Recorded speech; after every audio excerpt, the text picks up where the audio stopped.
There's more to life than just success on your first effort. And a lot of times I think life is sort of carving us for who we need to be in order to do the thing that we really need to do in the world. Well,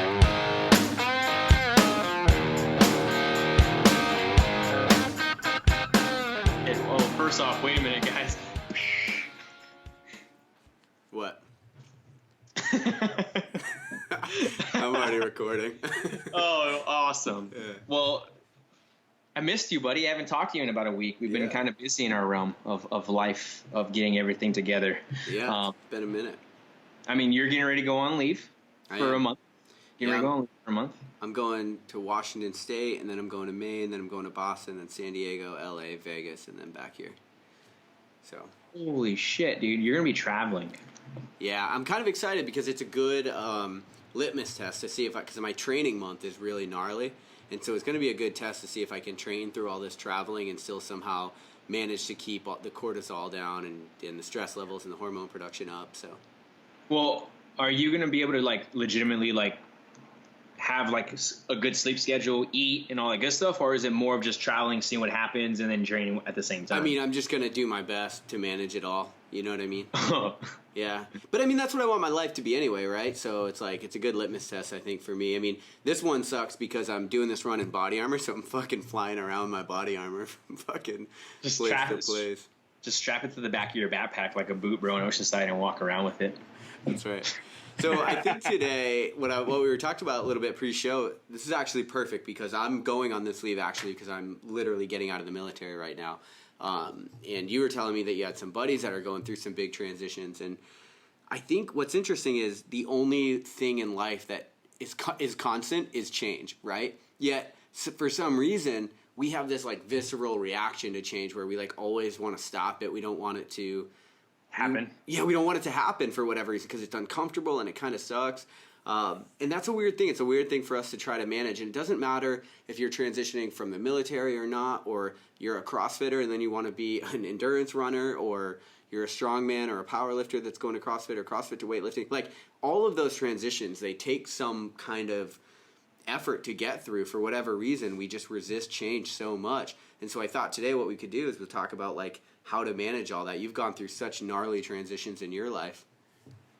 I don't know if I would like to use the word gnarly, bro. I think they're more of just my experiences and my transitions of what I set my life to be just like everyone else, right? Every choice we make, there's going to be a reaction on the back end of it. So that's kind of where I've always dealt in. It's funny, we were actually talking about this too, is I just got done doing a show with a couple good friends of mine where we talked about the whole idea of, when we look at, helping coaching athletes and human beings and in general, we're all we all shouldn't say that we're subject matter expert in something. Why? Because life is fucking chaotic. And when we say life is chaotic, right, all we're really doing is we're just rowing the boat forward right now.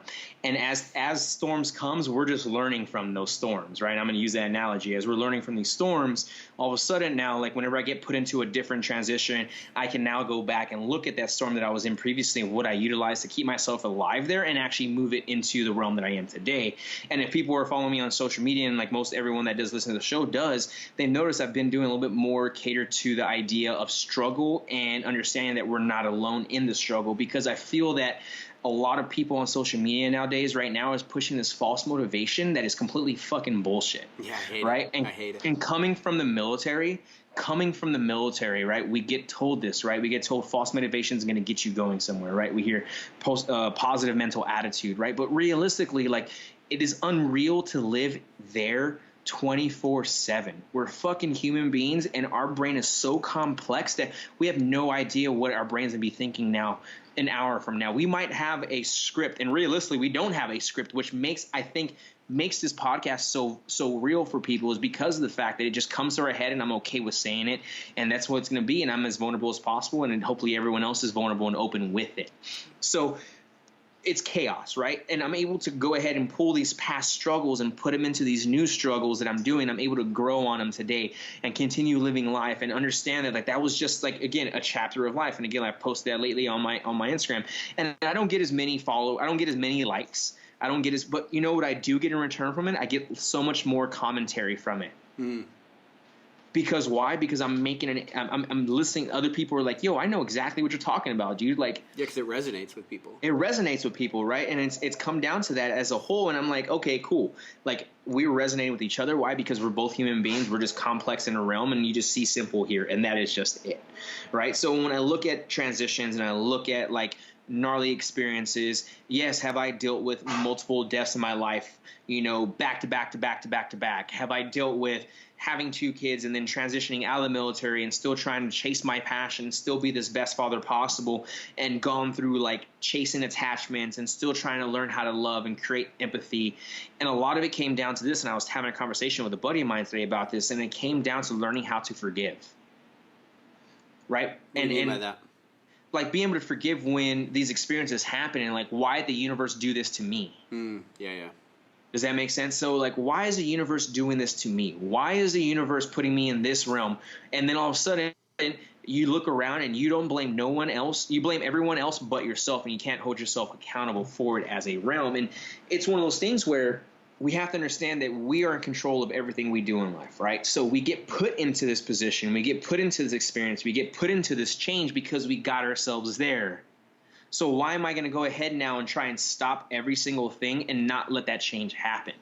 But at the same time, when we go back to blaming the universe and blaming everyone around us, we end up starting to live this life of not really being able to forgive somebody or something because you just thought I was doing everything correct, or I was doing something right, or, you know, I'm here because this person did, or because my grandmother passed away, or because my dad passed away, or because he got kidney failure, and that's the reason why it happened. And I can't forgive those things that happen, so I end up creating this wall, right? When somebody hurts us or something hurts us, we create this wall, and then we end up building this wall, and we make it 5 feet thick. And it takes years to work through. Sometimes some people don't work through it at all because they don't want to. But when you do work through it and chip away and put that C4 on the wall, and you fucking blow it open, and you open up a world of emotions and a world of empathy and a world of understanding how to forgive somebody, that's when we actually start living. Right. Yeah. Right. So when we go back and look at the universe, right, and we blame the universe for why they put us there, we blame, you know, the sickness that took someone from us, or the accident, or the drunk driver, or whatever else. You know what? Like, we're doing ourselves a disservice when we can't forgive that or forgive it. We don't have to forget it. Like, it's always going to be ingrained in our brain. But let's go ahead and utilize it now as a positive aspect instead of a negative aspect. Yeah, I think, so here's a concept that I'm working on, and I have to like really stretch my brain to fucking figure this out and to understand it. But what I think is, everybody in life, the people that we count on the most in life, the people that we look up to the most, they're the people that can go into chaos and create order out of it, right? Those are the people, like, in special operations, those are the people that do the best, right? Because a fucking gunfight is total chaos, right? A firefight is total chaos.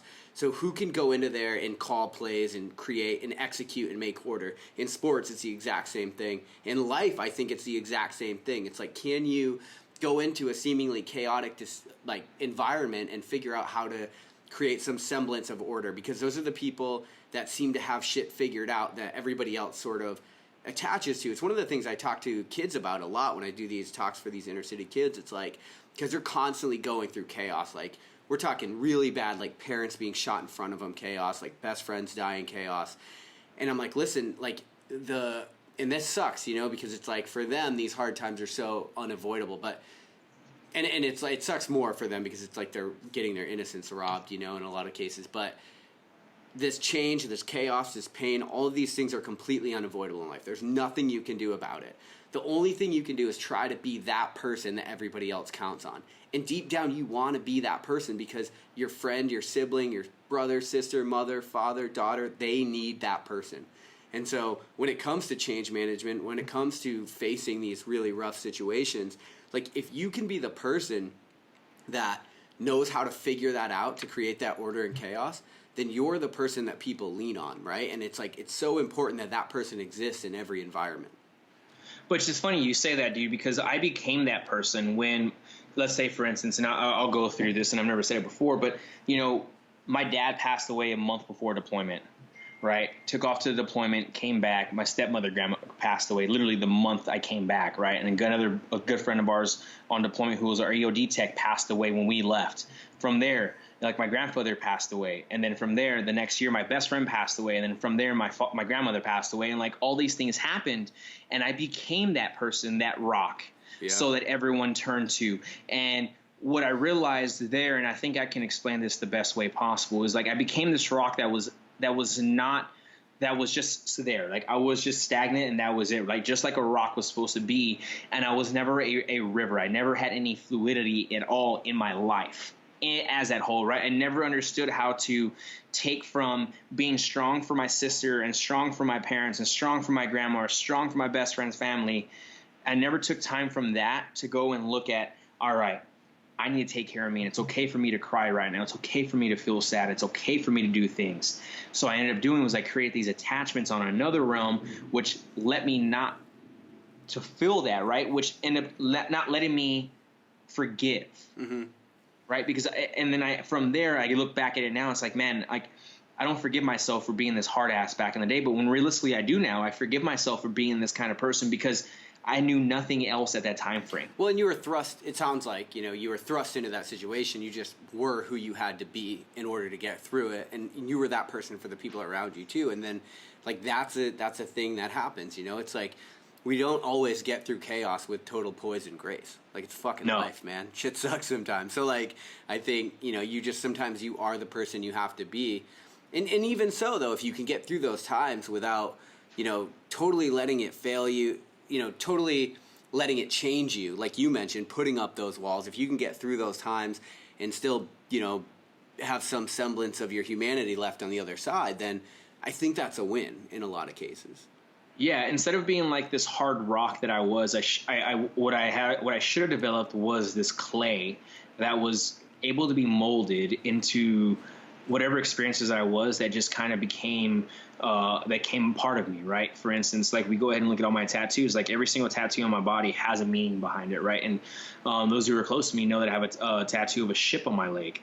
And the ship, if you look at the ship and you look at the bottom of the ship, it's beat up. It has holes, everything cracked into it, and there's a storm brewing behind it, and then the sails are just beat up completely and everything. And everyone always asks me, like, what does that mean to you? I was like, that resembles who I am as I've gone through storms and I'm still walking forward and strong to this time, just as a ship is still walking and throwing. Again, with that being real and being realistic, will my ship get sunken sometime? Yes, it does. But guess what? I'm going to go make a new one and understand, like, I'm going to go ahead and add all those small discrepancies that I had previously on it while I'm reshaping this new boat to continue going back out and fighting every single day. And I think what ends up happening is people end up creating this, think they only have one sailboat that they can never remake afterwards, and understand, like, that's just one journey that we're on at that time and period. And we just got to reset, refocus, and get after it and have fluidity in our life. Yeah. Yeah. I think one of the things that you have to one of the things you have to remember when you're going through these hard times is you have to figure out some way to keep perspective, I think. Like, because I think what happens sometimes is life gets so shitty and so hard, or change gets so stressful and so chaotic that we get very front sight focused, right? We end up very like narrowly looking at the situation, when the reality is it's like just kind of step back. So this is like what happened to me. So I was getting out of the military, and I had to, like, I was fighting because I was supposed to get out, and then they didn't let me out, and like everything, it was just really weird, and it was fucking super stressful on my life, and I was like literally not sleeping, and it was just like wrecking me last year. And I was talking to a good buddy, and he was like, he was talking to me about like, what are you going to do next? And he's like, all these things, and I'm talking about the podcast and the books and all this stuff, and he's like, look, you're not going to starve, dude. You're not. You're going to figure it out. You'll always figure it out. Have you ever been in any situation where you haven't figured it out? I'm like, no. It's like, okay. The shit that you've gone through in the military, it's way harder, right? Yeah. Like, just keep perspective, man. Like, you're going to be okay. And that's, I think sometimes we get so sucked into, like, even if we're thinking about transitioning from CrossFit to something else, like when we go into that other thing from one sport to another, we get sucked into the fact that we don't have all the technique yet, and we don't have all the conditioning yet, and we're not where we should be for that thing. And there's other people that started way earlier than us, so they're way further ahead of us, even though they're way younger. And it's like, you're not running anybody else's race, man, so just forget about that right away. It's like, yeah, if you want to get through this shit, like, keep some perspective. You're going to be fucking fine. Like, work your craft, work your art, figure out what it is that you're working toward. And I think that's, like, how you kind of can start creating a little bit of order when shit gets really bad. Yeah, I have to agree with you on that 100%. And it's just coming down to the idea of being able to be aware of what's going on. We talked about this plenty of fucking times on the show, and we're not going to beat a dead rabbit. But when it goes into looking at like the change and the transition of it all, right? Like you just used an example of like, I've been through worse, I've done worse. But how about that person who's never been through any of this, and this is actually their hardest fucking time, right? And we talked about this on our show before. Like when you hit rock bottom, you know it. Well, but I'd for say some good. of us, it's not. Yeah, but I'd say good. You're training for harder. You're training for worse. I mean, so when I'm in a situation, here's a like kind of a more of a cute example. But when I'm like when I'm training, or I'm in so this past weekend I did a 31-mile ruck, which I do every year for the 31 Heroes thing. Well, this year me and my buddy are like, hey, we're gonna do it in body armor plus the ruck, which was a huge fucking mistake. Like, I'm like 30 minutes in, this thing turned into a death march because the ruck was like pulling the body armor, so it was choking you, so you had to like constantly pull it down, like you know how it gets. And so, dude, at 2 a.m., it was raining and thunder and lightning, and we were freezing, and every time you would shiver, it would reopen your scabs up against all your blisters up against the body armor. Like, dude, it turned into such a suck fest so fast, and it was all night long. And I honestly was just like fucking good. Like I'm training for so much like this. I'm resetting I'm reframing my reference point. And so sometimes you have to have that perspective. Now I get that's like a physical thing and it's not like an emotional thing, but it's still like sometimes you just got to look around in the storm and be like fucking good. Bring it. Yeah. Bitch, cuz I'm ready for more. You know what I mean? And like sometimes you got to get to that point and then there's nothing to do but laugh. Like I mean, literally, we were just laughing because it hurt and sucked so bad. There's, like, nothing else to do. It's like, we're not quitting, so, like, let's just fucking do this, you know? I've been using the saying, smile in the face of misery. Yeah, and it's really that way, I think, sometimes. And, you know, it's easier said than done. But I think I'm just getting to the point, you know, like, this last travel week I was telling you about, really nuts. Well, I was supposed to go to Chile to go heliboarding. It's the second time I've tried to go on this trip, and something crazy happened, and it fell through again. And I was talking to a friend about it, and I'm like, honestly, I'm just done fighting the universe on shit. Like, if it doesn't work, it doesn't work. I'm not, because a lot of times, you know, when we when we resist change, that's where pain comes from. If you're fluid with it, like you were saying, like if you're clay, if you're moldable, like if you just allow things to kind of come, and you're like, I mean, it's cliche, but like what will be, and you're not going to be able to change that a lot of times. So I think sometimes the answer is to just accept your fate in the present moment, accept the change, and just sort of be like, okay, so what's next? What's best? What can I do? What's in my control that I can change? Because resisting it is only going to make your experience there worse. Like, that's what pain is. I think pain is resistance to struggle. It's not necessarily like the struggle or the discomfort itself. It's you putting forth effort to resist it happening, which it just enhances it that much more. Right. It enhances the pain that much more. Yeah, definitely. Yeah, so I like the outlook on that, man. That's awesome. Yeah, well, it's taken me a shitload of pain to get there. You know what I mean? It goes back to the same idea, too, when you said, like, rucking with your body armor on with a ruck on your back, and that's how we patrolled in Afghanistan, dude, was that way in 120-degree weather.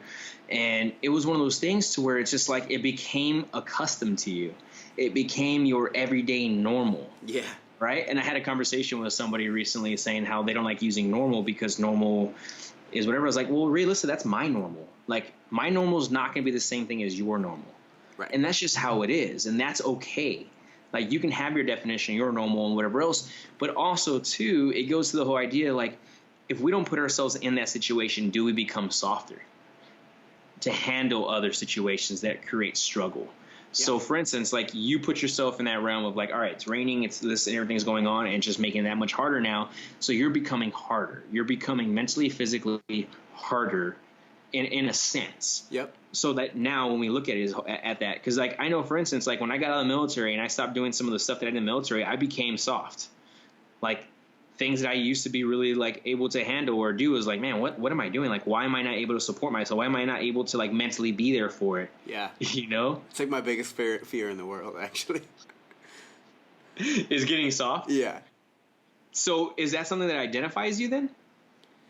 Maybe. Yeah. It's probably something I got to work on, to be honest with you. But I value that kick in the nuts, man. I think it's important. I don't think enough people, I mean, listen, we are having this conversation on Skype right now, and thousands of people are going to be able to listen to it because humans struggled their ass all the way to the top of the food chain. You know what I mean? Like, struggle is built into our DNA. Like, I think we forget that sometimes. And, you know, I probably talk about it too much, but I just think it's so necessary for a good life, an ideal life, or like a worthy life might be a better way to put it. But I just think we're not going to get that struggle in our everyday life if we don't want it. You can totally just go about your day, work. Like, you don't have to challenge yourself intellectually, physically. There's safety nets everywhere. You're not going to starve. You're going to get taken care of. Like, everything's going to be okay. You know, like, we talked about the pussification of America on a previous podcast, but it's like, you look at the safe spaces. Like, I don't think that you're doing anybody any fucking good in that sense, because life, it requires struggle, and it's built into your DNA as a human being. So on some level, you need that in order to feel whole, in order to feel complete, or in order to at least live, you know, up to your potential, you could say. Yeah. Well, and it goes to the whole, like, identifying myself and a safe space. I believe, for instance, right, like we just said that right now, right? Like, you're afraid of becoming soft, or afraid of becoming a fear of it, right? For sure. So the safe space for you is putting you in something that will actually not have it happen. So your safe space is going out and doing these struggles. Yeah. Right? Yeah, right. So so we can go and flip-flop that now when we look at someone who identifies themselves as not being fearful and they're comfortable with their life, so their safe space is that. So what I'm trying to get to is, like, maybe if we just flip-flop that as a whole from our identity, maybe we actually can get out of these safe spaces so that we actually continue to grow. So, for instance, like you said, like, maybe you do take something that's not super hard and you go have fun with it. Mm-hmm. Right? Because that will create what? That's a struggle for you to go do, right? Let's say, for instance, like, hey, you're going to go ahead and we'll use this for example. Hey, you're going to go to a CrossFit competition, but I want you to go ahead and take last place. I want you to just go ahead and do your worst on every single workout. That would fucking be terrible. Exactly. Yeah. But it wouldn't hurt, would it? No. I mean, I don't know. Mentally. It would hurt you. Mentally, it would hurt you because you just want to go ahead and go so fast, but you put yourself, you're like, no, I'm used to going hard and struggling. I want to go ahead and struggle in another realm now of not putting myself into physical pain. Yeah. I mean, I'm not going to do that, but I get what you're saying. Yeah, no, you know? Yeah, 100%. I mean, that's like, I think, like, it's important that you struggle in ways that you're not used to struggling, right? Because I talked about that last year. I mean, I did those, you know, a bunch of ultras last year, and I kind of got to the point where I'm like, I think I'm too used to the struggle right now. Like, I'm kind of on autopilot. Like, I know the deal. You just move forward. It hurts, but I know when it's going to be over and stuff like that. And so I think it's important that you find your unique struggle, so to speak. And I think that can be intellectual, and I think it can be physical.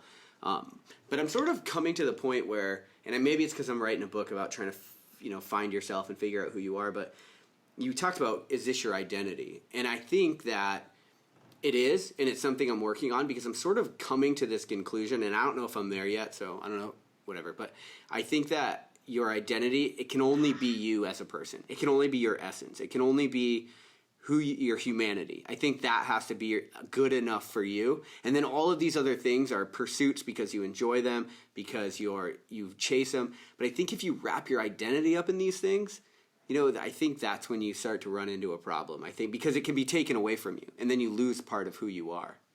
Yeah, and we haven't really talked about the whole identity attachments and all the other good stuff on the show before too. And it makes me realize this, dude, as a whole, bro, is because of the fact that that's all we do. So we have these transitions happen, right? Because before that transition happened, we attach ourselves. And we'll use me, for example. I attach myself as a Sergeant Briones in the Marine Corps, right? And all of a sudden now I'm transitioning and I have no attachment. I'm like in this floating space right now of doing this, and I'm completely lost. And all of a sudden then I find something that completely doesn't identify who I truly am, but it fills a void for me, and I attach myself to it right away because it helps mask. Again, it gives me a wall to build that's 5 feet thick, and it gives me this wall to where now it's like I'm safe, I'm comfortable, I'm good. But then again, like you talked about, we rip all that stuff away from somebody, and all of a sudden everything starts falling forward. Yeah. And you're like, fuck. Yeah. And you're super fucked because you don't know who you are all of a sudden. That's true, and I can use this for example, and I've said this before, but this is, I don't know if I've said this before, but I'm in a place right now in my life where I am not attached to anything but who I truly am as George Briones, the father of my 2 girls.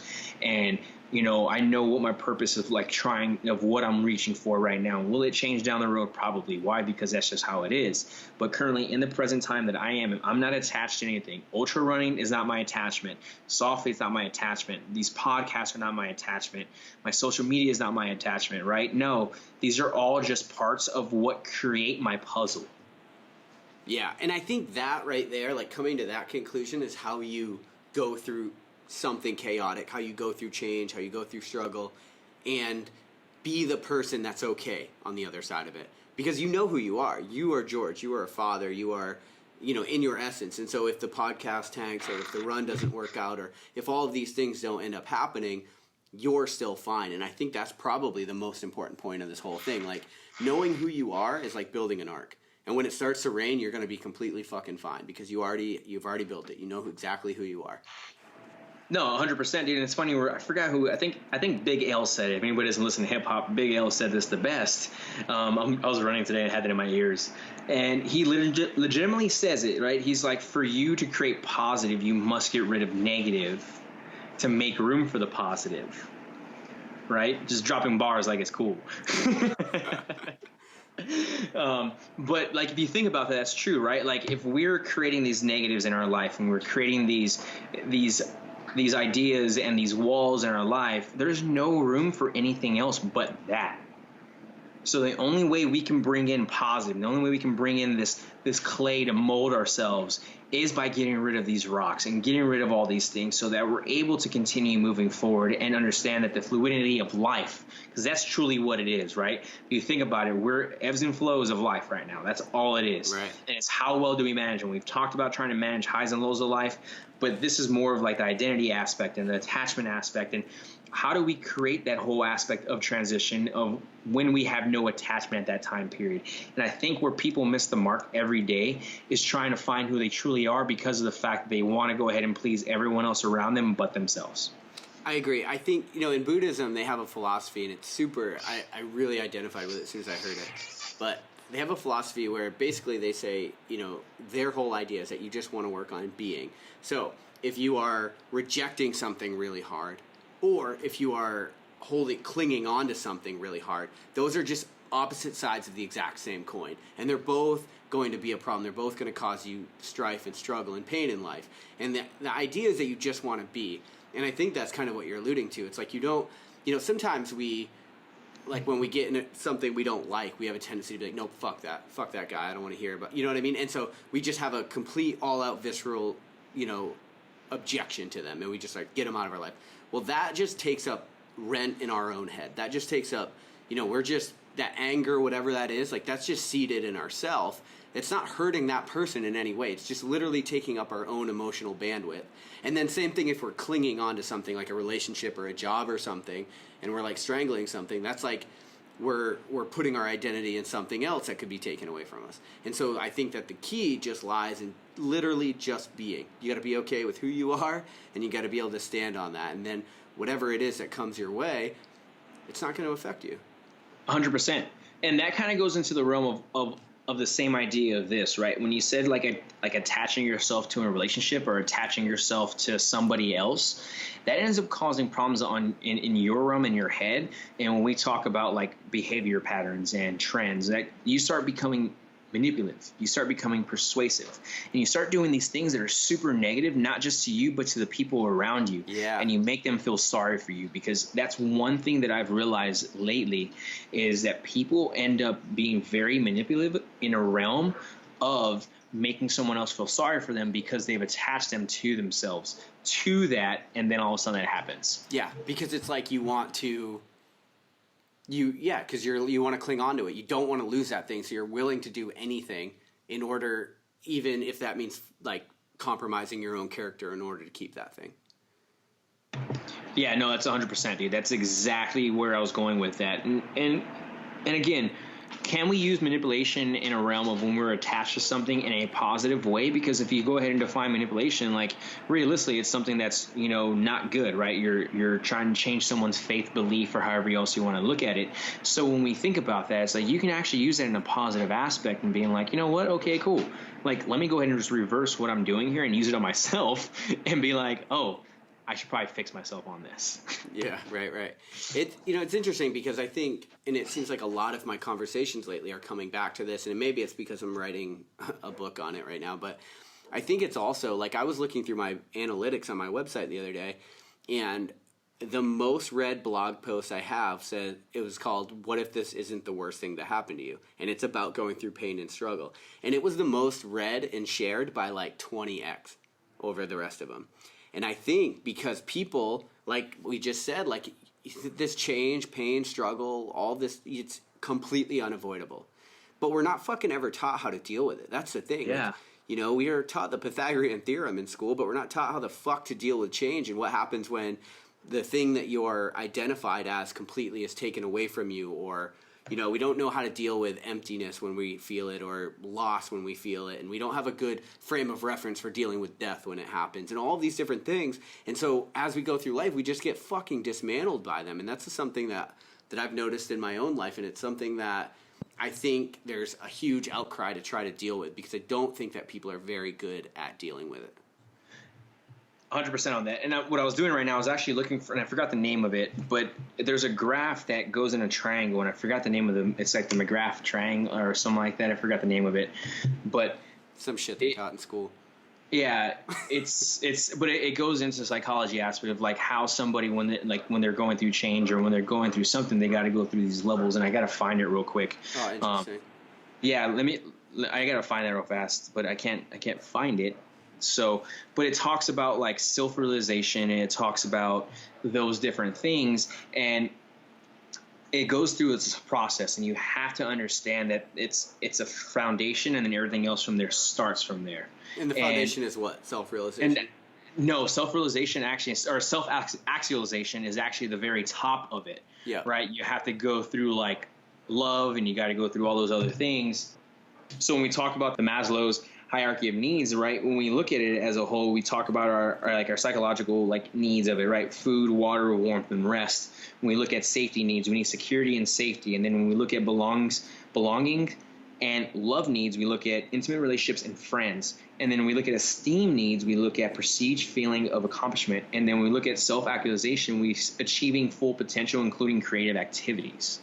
So what I feel like a lot of people do is they skip through the first 4 levels or tiers of this pyramid and straight go for self-actualization when they've never really actually felt the idea of your basic needs and your psychological needs for things, and they realistically just go into self-fulfillment needs when they haven't taken care of everything behind that. Yeah, I completely agree. So this is like Maslow's hierarchy. It essentially, like, what it does is it talks about the drivers behind human behavior. Sorry, that took a long time to get to. Right. And so, so when you're going through these things, you're right. We have a tendency to like want to skip through a bunch of them. And if you look at the bottom one, it's physiological, right? And so what's interesting is, like, this is where I think this is another thing. So I noticed this going through a whole bunch of change myself. It's like the better I take care of myself, my body, the better food that I eat, the better input that I have, the more resilient I am, the better I actually deal with these things. And I think that it's the biggest base part of that triangle for a very specific reason, and that reason is because it's a fucking foundation of this meat wagon is all you have to go through these hard times with. So if you neglect it when you're going through change and pain and struggle, then of course you're going to get a shitty result. And I can go look at it, and we'll go look at a homeless person, right? And you look at this as a realm. When you put the Maslow hierarchy of needs in that realm, right? They're missing safety needs, belongings. They're missing love needs. They're missing esteem. They're missing pretty much the self-fulfillment aspect of it, right? But they are barely living off of food, water, warmth, and rest. That's all they're living off of. And that lets you know right there and then that if you hit that state that you can still live in that realm, but you have to want to change it. And again, like that comes to answering everything and putting those all together. But 100% though, dude, like if we can focus on restarting ourselves and we're going through these transitions and be able to put this in a box and check it and be like, all right, cool. How's my physiological needs? Cool. How's my safety? Oh, am I security there right now with like my relationship, with my work, with anything? Do I have a roof over my head? Okay, cool. I'm good there. All right. Am I ready now to move into having an intimate relationship?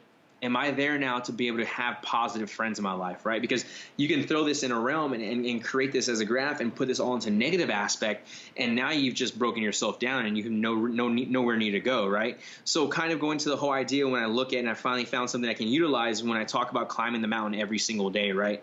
I'm climbing the mountain of this hierarchy of needs for my life, and that is all that we need to continue doing. And the way you do it is keep moving forward, as we said before. Yeah, so I think it's cool to take a developmental psychological perspective on this, which is essentially what we're doing when we look at that hierarchy of needs. The reason I think that's cool is because sometimes, especially if we're talking to the athlete that's transitioning to something else or the person that's transitioning in careers or whatever, you have to be okay with going back to square one, right? You have to be okay with being a beginner. And a lot of times, this is what I've seen, people get out of the military and they really fall apart because they're not okay with reclimbing that mountain, because they've already done so much hard work in order to get where they are, and then all of a sudden when the identity's gone and that job is gone and they have to go back to being a beginner, they don't deal with that well, and a lot of people don't. But I think that if you can just accept, like, okay, this is where I'm at again, like I am back at square one and that's just what it is, then that gives you something else it makes you okay with the struggle, I guess. It makes you okay with the process. I think what we need to do when we look at this graph, right? When we look at it as Maslow's like hierarchy of needs, I think we need to create one every single time we go through a new transition. I really believe that. Yeah, and just start at the base and start taking care of yourself. Yep, start at the base and make sure and I think that's where that whole life comes in full circle thing, where it comes, right? Because it comes full circle and then we have to restart all over again. It comes full circle and we got to restart again. For example, like right now, you just said it right now, like, hey, you're going to be okay going on your leave for a month and traveling and then getting out of the military. You're going to be okay, right? When we break this whole graph down and you say you're going to be okay, but from there, you're looking now like, what's my security? Like you're putting everything into now LionHeart Radio, writing your books, training, doing all those things. Right. And then from there, you're going for it, right? But you're going for it in a positive aspect when you already understand the psychological needs of there. It's already there. It's there for you. Right? You set yourself up, and maybe you need to adjust some things here and there, but it's there. Right? Now you can kind of carry that over to this new transition, this new portion of life that we're doing, and you're like, okay, cool, my safety and security is this. And you've talked about it. I've talked about this before on other podcasts about having an A, B, C, and D plan, right? Because we always need to have plans just in case one does fall through the wayside. And I've talked about this on transitioning for military, and the Mentors for Military podcast is having a plan A, plan B, and plan C. And I don't know if I've talked about it on your podcast yet, but going in and understanding plan A is what makes me happy, right? Is my passion. Plan B, it makes me happy. It's fun, but it provides some security for me. Plan C is pure security. Like I might not fucking like it, but it provides safety and security for me. Right? And I look at that and be like, okay, cool. Well, everything here, my base right now is leading me to plan A. I'm going to go ahead and take care of it. And then from there, do I want to surround myself with people who are going to go and support plan A, support plan B, or support plan C? Right? Because we're going to have a mixture of everyone in there. How many people have sat here and told you that you're going to go ahead and need to get a full-time job and take a job to support yourself? Shitloads. How many people have told you like, you might do well here, but you might want some security to still do this, right? Less. And then who's also sat there and told you straight up, like, just go for it? Just you. Yeah, bro. But I'm being serious. So, I mean, like, my family scares the shit out of them. I went for it, bro. You did, yeah. And let's put it in perspective here, right? I got out of the military. I was getting ready to have my second kid, right? I put paperwork when I was in the military to go to higher level stuff. I was getting ready to get out, right? I sat down and talked with Coach Bergner, and I'll remember this like the back of my fucking hand until I'm dead. He said this to me, and I sat down because I went up to him like my father. Like I needed a father figure. I had no one else, but I looked up to him. And I still do. At that time, though, we were super close. I was training all the time, and again, I had attached myself to like something for training, and I was attaching myself to coaching and all these things. My grandma had passed away, and I was trying to do so many things. And I walked up to Coach. I was at his house training, and I was like, "Hey," I was like, "Coach," I was like, "I don't know what to do." I was like, "I either go and take this job, make fucking 6 figures for the rest of my life, working 4 days, still be able to train and still coach, or I stay out here in California, and then do that, provide for my kids, maybe not see my kids as much because I'm going back to Texas, or stay out here, pretty much just sacrifice every fucking thing I got, go from making $50,000, $60,000 a year in the military to making fucking 10 grand a year, just to help people, because I felt that's what I wanted to do, knowing that my kids are going to sacrifice for the next 4 or 5 years. Luckily, they only sacrifice for 4. Luckily, I have some very good, supportive baby mamas, and I respect them to the death. They were great mothers, and they let me chase my passion. And now, 4 years later, after me putting all my chips in, because this is what he told me. He says, you're 26 right now. He's like, you don't need to start chasing security until you're 30. Go for it. And but he also said this. He's like, you just got out of the military where you've been taking your whole life away, where you had to learn life skills and experience and how to survive in the realm of what kids did at the age of 18, 19, 20, 21. Give yourself 4 years. And then from there, make your decision. 30 years old with a full-time job doing what I fucking love. I have 2 beautiful kids that I see all the time, and I'm able to do that. My oldest one is in school, so she does that. But I built better relationships now because I was able to do what? I was able to focus on this hierarchy of needs of making sure that I was able to provide food, water, warmth, and rest, security and safety, because then I was able to bring that now to my belongingness and my loved ones, and having all these things where I'm at today. And guess what happens now? I can look back at those 4 years plus my military career and have feeling of accomplishment and being happy, right? And then I can look at self-actualization and being like, you know what? I have achieved a lot. You know, I have potential to do things, and I'm able to be creative as possible and continue being as creative as possible and be there. But how long has it taken me to do this? I mean, it's taken me 4 years after the military plus 4 years after that deployment, you know, before my deployments were, and it's taken me almost 8 years to really figure out who I am, where I am on this hierarchy of needs. But I had to be able to go back and take it together and pull it together. And without me even learning this, I was able to kind of make sense of it on my own. And when this was brought to me, and it shed so much light to me, and I was like, that's exactly what we need when we go into transition every fucking day. Yeah. Yeah, and to that point, I mean, you know, very few people have been like, you know, because I've gotten some really decent job offers, to be honest, and most people, especially my parents, really want me to take them. And, you know, I know somewhere deep down that I'm going to be settling if I take them, and so I'm not going to do it, right? And so I have to go all in. But I also have been recognizing, like, dude, I'm not a pro at the shit that I want to do. I started doing it a couple years ago, and so, you know, LionHeart Radio, writing and stuff, like, my parents weren't intellectuals. They didn't grow up writing. Like, I didn't grow up around people that just literally wanted to share their ideas for a living. And so, like I was telling you, I'm on my, like, 11th recording of this one 9-minute episode for LionHeart Radio that comes out. You know what I mean? Like, I literally am recording these things over and over and over, and I'm down for the struggle. And I think it goes back to just being okay with being a beginner. It's like, yeah, dude, you figure it out. Do you want this or do you not want this? Okay, you want this? All right, so it's a flow chart. You want this or no? Yes or no? All right, you do. So go over here. Okay, are you down to struggle? Yes or no? Go yes. Okay, you're down to struggle. So then you need to work your ass off, right? And then it gets 2 a.m. and you're still fucking recording the same 7-minute episode. But, like, I don't care. That I'm going to do whatever I have to do. It's funny, like, just last week I wrote myself an email that I'll get in a year from now that says, you wanted this. Because I just know, like, what I'm in for. But I'm fucking down, man. Like, I've been struggling my whole life. I don't give a shit. Like, when you know, if you're growth-minded, and which I am, and I think a lot of people that listen to podcasts probably are, which is cool because it kind of self-selects for the audience. But there's some things, like we've talked about in the past, like if you're growth-minded, dude, you just got to know there's some shit that comes along with it. Yeah. And struggle is one of those things because you're going to outgrow jobs. You're going to outgrow relationships. You're going to grow in different directions. You're going to outgrow ideas that you once had for your life. And so you're going to have to go back to being a beginner, but it's all growth and it's all part of it. And so I think you have to, on some level, just be okay with that. And that is the process. I never want to become a subject matter expert for anything. Never. I never want to. Because if I become a subject matter expert for anything, I feel that as I have settled. I want to keep fucking learning and I want to keep practicing, right? So, for instance, like, you know, you want to become a better writer, you want to become a better podcaster, you want to start doing all these things, right? Well, you have to indulge and just put your whole life and your friends around that do that, right? When I got into coaching and training and all that good stuff, I surrounded myself around people who I really truly believe that were going to go and help me reach my potential and do that. And I can look back at all of them now and still learning from this day from every single one of them. Right. That struggle that I went through that time period when I was only making $700 a fucking month and I couldn't pay for child support. I couldn't do those kinds of things because I was too busy chasing a passion of mine to where I am now today, being able to do what I do. Right. You have to look back at those things and being like, man, that struggle was awesome. It was fun. And it led me to where I am today. But again, the one big thing that I want to bring back to you is the fact of being able to have those life experiences and struggles and learning how to have those survival skills to be able to handle the disciplines that we are doing today.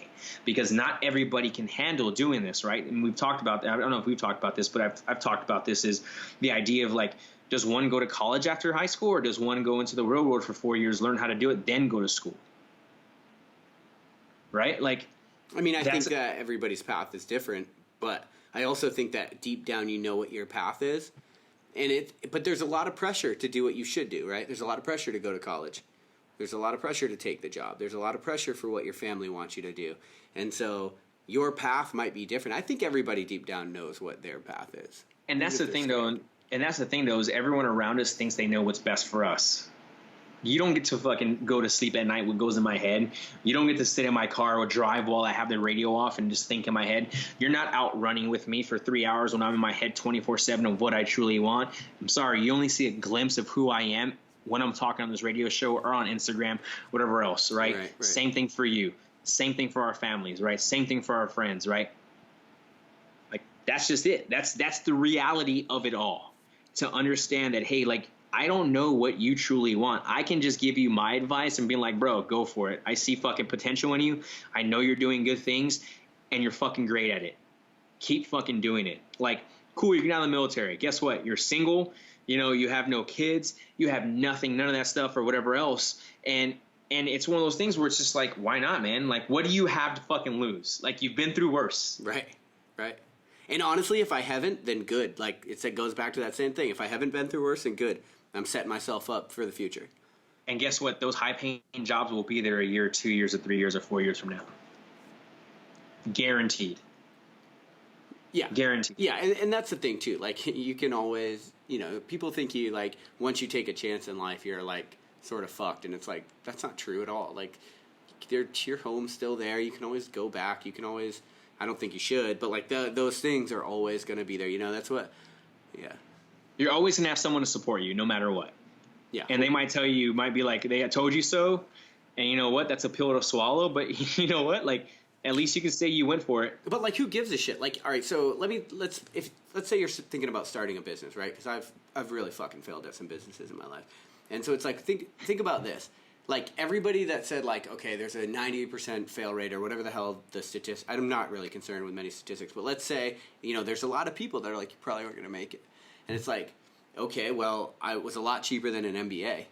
The Sure. amount of business knowledge that I have now is like pretty intense, and now I'm putting it into the things I actually love in this world. And then I look back and I realize, holy shit, back when I was building that business, I thought I was building my house, but I was just laying the fucking ground floor. Yeah. That was just the foundation. And so, like, now I have that foundation to build off for these things that I actually really love to do in my life. And so, like, failure is never final. Like, people need to, like, just because you took a risk and that shit didn't work out doesn't mean that you're not, primed to double down on your next effort and go hard the next time. And I think people need to, like, keep a little perspective when it comes to that stuff. That's 100% true. Like, we'll use ultra running. We use Jim Walmsley, for example, right? Yeah. Jim Walmsley, for example. He tried to beat the Western States 100 fucking world record, 3 years in a row? It took him 3 years to do it. The first year, he took the wrong turn, fucking bonked. Yeah. Second year, got stomach problems, bonked. The next year, flawless. You couldn't have asked for any kind of other race than that, but just fucking run. Yeah, just crush it. And I like that he was very unapologetic about it. The only one I knew about was the wrong turn one, but he, like, basically laid it out on the line, said he was going to set the world record, and everybody's like, bullshit. Like, who is this guy? And then runs a blistering pace, but then bonks or takes a wrong turn, and everyone's like, see, told you. And he's like, yeah, okay, goes back the next year, fucking does it again, until he nails it. And, like, that's, I think, what it takes in life, right? It's like, yeah, people are going to fucking doubt you, man. Like, it's not their job to believe in you. It's your job to prove them wrong, no matter how many fucking times that takes. But the one thing that I want to point out, though, is you look at him in 2016 when he did it. Look how cocky he was. And look how much he attached himself. And no one knows the backstory with him, but he had a lot of depression problems, got really in trouble in the military or whatever else, and had depression, and he attached himself to running. Yeah. And that's what he even says. He attached himself to running, and he used running as this pain to get rid of pain, to mask pain. So 2016, he was running as an angry kid. That's what he was. He said, I was running angry. 2017 came around. He's now been known. Everyone knows who he is. So now he believes that he has to do what? He has to do this for everybody because he's fucking said it. Yeah. Well, guess what? He fucking got stomach problems and boom, dropped again. 2018 this year, he came around and you would look at his interviews night and day. I did notice that. Humble, very chill. His mannerisms, his personality came out and crushed it. But again, he learned. Took him 3 years to learn that, for him to come out and do that. Why? Because he was that much more mature. And we don't ever stop maturing. So if we continue putting ourselves in these realms, right, to mature, we are going to see growth. If you don't put yourself in these realms of not being able to mature, you're not going to grow. Yeah, and so that's an interesting point too, right? Because if you look at, like, we'll stick with the Jim Walmsley example. So through each one, he evolved as a human being, right? If I would look back at the first business I ever started, if I would have just crushed it and became a 7-figure business, I would have been a piece of shit human. I'm telling you, like, I would have been a son of a bitch, right? And so I had to go through these failures. I had to get humble. I had to, like, there's more to life than just success on your first effort. And a lot of times I think life is sort of carving us for who we need to be in order to do the thing that we really need to do in the world. And so that's why that shit doesn't work out. And you can fight it and resist it all you want, but at the end of the day, I think you're better off to look around, learn from it, stay fluid, like we've been talking about kind of all this whole hour, and then you're ready to go for whatever comes next. And if that shit doesn't work out, cool, man. Take your lickings, figure it out, look around, go back again. But how much did you learn from not having that first business being successessul? Well, that's what I mean. I mean, like, I lost probably at the end of the day, I lost just maybe a couple grand, and I learned a shitload. Like, I've sat in many business classes because I got my degree after that first business, and I knew way more than the professor.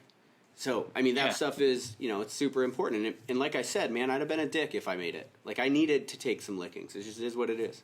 Yeah, because again, when we go look at the hierarchy of needs, we passed through everything else and decided that we were that person where I accomplished everything and I earned and I should be getting this recognition, when realistically, fuck no, you shouldn't. Like, yeah, right. And I've been there also too, right, with the whole coaching realm. Like, I'll use the example, dude. I mean, a lot of people are now listening to me now. They didn't really follow me back in 2013, 14, 15, 16, and 17, but I've put some really good athletes in some really good places. Right. And the example, and I was like, and what happened to me, I went to, where did I go? Oh, I went to the American Open in 2016, 6 athletes plus myself. I qualified also, but I didn't lift that weekend because I had 6 athletes competing. The year prior that I only had 3. The year prior that I only had 1. The year prior that I had a couple youth athletes, and that was it. So I was able to produce 6 American Open national level weightlifters who also went to nationals. And they all went there, and guess what happened to them? I had a lot of them bomb. Like 2 for 3s, 1 bomb, whatever else, had 1 good performance, whatever else. And when I look at it, and it was like, man, if I would have had a really good fucking meet that weekend with all 6 athletes doing really well, I wouldn't have changed or have created this new idea of who I really am today. Because guess what? The person I was then was a complete fucking asshole, dick, didn't care about anything else but doing that, and that was it. So I look at the universe and being like, thank you, and I forgive you and myself for that happening. I just need to take it and continue moving forward with it, right? And putting people in that realm of positivity to continue pushing me forward with what I'm doing today. Yeah, that's cool. So we don't always do, like, the LionHeart kicker on these shows, but I think I got a good one. So for people right now that are going through transition, and I see it a lot, man. I see, like, these people that are sort of they're transitioning to another sport, or they're kind of like, like, they'll stay competitive and they'll kind of burn out. Like, I've seen a lot of CrossFitters lately burn out. Like, what kind of advice do you have for that kind of person that's going through that transition? One, trust trust patience, trust your patience. And if you don't have patience, learn to kind of start building them slowly. It takes time. One thing that I realize is it takes time. So during a transition, it took time to get you to that transition. And guess what? It's going to take time to get you out of that transition. Yeah. But if you try and speed that transition up, I guarantee you it's going to lead you to a place where you truly don't want to be at. Right. So be okay with the transition that you're in right now. And again, I've talked about this on the show previously, like slow down and be okay with it, but have patience and be okay with that. Because I'll tell you what, one thing I also learned was time does fucking heal a lot of things. So if you are going through a transition from a breakup or from a loss in a family, or if you're going through a transition from losing your job, or if you're just going to transition from getting rid of like an attachment to CrossFit because you were trained that way or whatever else, hey, it's okay. Just let it go. And it's okay to still dabble with it here and there, because guess what? It is still a part of your mold of what you're craving and your fluidity in life. So it's okay to go back and touch it. I still go back and hang out with my buddies who are from the military, right? Look at, I'm with Softly, like that's all military, right? I go back and I still coach weightlifters. I still coach CrossFitters. But guess what I bring to them now? And I bring to that realm of this whole new idea of where I'm at today. You know, and I'll give, we'll look at a lot of athletes, and we'll use one, for example, where I picked her up I picked her up, going into regionals, because she jumped on the regional team, and she was training twice a day, weightlifting, CrossFit, training twice a day. And all of a sudden, just a whole bunch of other life happened, and she thought that was the way to mask it when she didn't realize all this other stuff was happening. And now is finally, and then we fast forward to where we're at today, she's finally understanding time. She's understanding patience, and it takes time, and time does heal everything, but it just takes time from masking everything we did before. But when we do, like I said, break down that wall that's 5 feet thick, 10 feet high, and no one else can climb it, when we do break it down and everything starts coming down, does it suck for a little bit? Fuck yeah, it does. Yeah. But it goes away. And as that goes away, all these new things come in. And guess what? By the time you know it, you're out of this transition. You've experienced a new thing. You're now in a place where you truly want to be. So there's my long answer. Sorry. No, it's perfect. Yeah. But yeah, no, dude, I really believe that in transition, you have to be patient and have to accept time the way it is. And it's fucking slow, unfortunately. Yeah, I would agree with that completely. I would say just stop, do your best not to resist, man, because you can fight the universe all you want, but you're not going to fucking win. Like, time is going to keep moving on. What's going to be will be. And the more you fight and resist in the process, I mean, I think, inevitably the more pain you're causing yourself. And I know that's easier said than done. Like, I think about last year when I was going through these shit times, like, I would write about it, and I would, like, people would be like, yeah, this is awesome, I completely agree. And deep down, I would still be like, fuck, dude, can this just be over? Like, you know what I mean? It just takes time. Yeah. And so it's easier said than done. I completely get that, but... So with that being said, like, some of the coping mechanisms that I've used are the things that I've done, right? Like, not very many people know about this about me, but I do enjoy writing. I might not be very good at it, but I do enjoy writing. I do enjoy writing, like, my feelings on things. I enjoy getting deeper into the brain of, like, okay, what am I really truly doing? And, like, if some people follow me last year during the transition between, I think it was like August to like this, like October, remember that, where I was really dark for a little bit, right? But that was a coping mechanism for me, right? That was just a way for me to let out. I like going out and swimming. I like going out, and, like, I went back to endurance because I found that that's what helped me cope. Yeah. And it opened the door to a lot of things. So learn to be flexible, like we keep saying, but also find what really works for you. If you enjoy writing, write. You enjoy painting, go for it. But sorry. No, we didn't talk about that, but that's, hugely important. Like, I don't know why we didn't talk about it, but creative outlet, like, huge. Yeah. Huge. Like, being, and like, again, like we talked about, right? This is a creative outlet for me and you, Rick, right? Like, this is legitimately a creative outlet for us, right? And, no matter what we're going through, struggles or no struggles or whatever else, but this just creates a creative outlook for us and a creative outlet for us to go ahead and continue moving forward. And I think a lot of people miss that. A lot of people are like, well, I'm dealing with this. How do I cope with it? Find, like, what makes things fun for you. Find what makes you happy. I mean, it's cool to see people now, like, longboarding again and skateboarding and, like, doing all these cool things when they were kids.